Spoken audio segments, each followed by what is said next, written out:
আসসালামু আলাইকুম গাইস, কেমন আছেন সবাই? আলহামদুলিল্লাহ, আল্লাহ তাআলার অশেষ রহমতে আমরা ভালো আছি। তো আজকে আরেকটা নতুন ব্লগ নিয়ে আপনাদের মাঝে হাজির হলাম।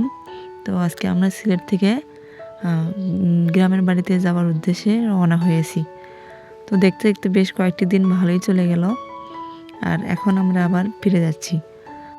তো রাস্তায় বের হতেই একটি দেখলাম ফুলের দোকান ভ্যান গাড়ি করে নিয়ে এসেছে। তো সেখানে বিভিন্ন ফুলের চারা ছিল।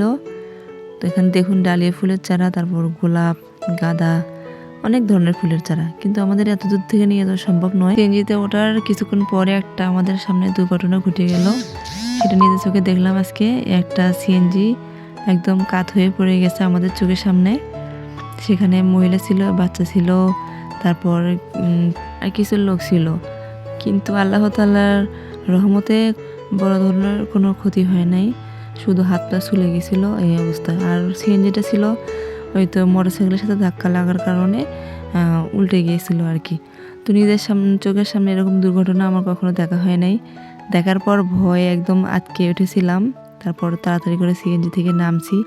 নামার পর আমরা সেখানে উপস্থিত হয়ে আপনাদের সাথে ভিডিওটি শেয়ার করলাম। তারপর আমরা আবার সিএনজিতে উঠলাম। ওঠার পর আমরা চলে এসেছি, এটা কদমতলী, সিলেটের কদমতলী বাস স্ট্যান্ড ছিল এটা। তারপর আমরা কিছু খাবার কিনে নিয়েছি, আমার মেয়েটা খাচ্ছে।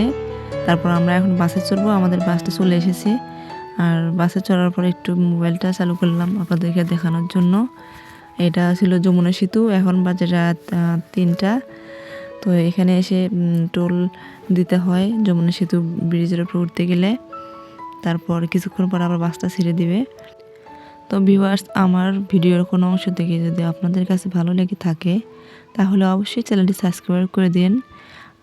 আর আপনার একটি লাইক আমার কাছে অনেক মহামূল্যবান, কারণ আপনার একটি লাইক এই ভিডিওটি আপনার মতো অনেকের কাছে পৌঁছে দিতে পারে। তো অবশ্যই দেরি না করে একটি লাইক দেন, সাথে তো কমেন্ট করতে ভুলবেন না। আজকে আমাদের ভিডিওটি কেমন লাগলো অবশ্যই জানাবেন কমেন্টের মাধ্যমে। তো এখানে আমাদের টোল নেওয়া শেষ হয়ে গেছে। এখন আমরা যাচ্ছি আবার সামনের দিকে।